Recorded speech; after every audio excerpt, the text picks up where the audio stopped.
moment, en fait, moi je savais absolument pas ce que je voulais faire. Je voulais faire un truc artistique, mais je savais pas où aller.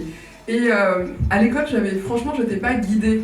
J'étais donc responsable d'exploitation junior. Ça, c'était même pas par rapport à mes diplômes, c'est juste que j'ai eu une opportunité, j'aimais bien ce que je faisais, donc du coup j'ai pu évoluer dedans. Quand le mannequinat s'est vraiment développé, j'ai tout lâché, j'ai fait du mannequinat et ça s'est bien passé.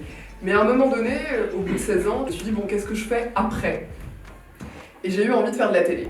J'avais quelques connexions, j'ai passé quelques castings, sauf que je n'avais aucune expérience. Je me suis ratée complet durant les castings, parce que je voulais tellement bien faire et j'avais tellement envie de ce job que je me mettais la pression. J'ai toujours voulu être comédienne, mais je faisais du théâtre quand j'étais plus jeune et finalement j'ai fait les cours Florent.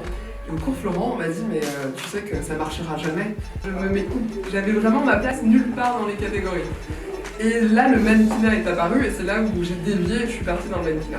J'étais le premier mannequin grande taille sur le salon de la lingerie à Paris. Tout se joue dans le mental. Là, c'était clairement, je suis là parce que justement, j'ai été choisie pour ce physique. Donc j'ai complètement ma place et je n'avais pas de raison de me démonter. Donc je faisais complètement abstraction et dans ma tête, tout se passait bien. Et donc du coup, c'est comme ça, petit à petit, qu'on crée sa place et qu'on crée aussi quelque chose dans sa tête. Où on se dit finalement, on peut le faire. Et il faut vraiment pas se laisser démonter par tout ce que les gens peuvent vous dire. Parce qu'on en entend mais vraiment toute la journée. Et quand on ne l'entend pas, on le perçoit par le regard. Et le regard, parfois, c'est vraiment pire que les mots. Parce que quand les gens me disaient « tu fais quoi dans la vie ?» et quand je disais « mannequin », on me disait « non mais sérieusement, tu fais quoi dans la vie ?» Ok.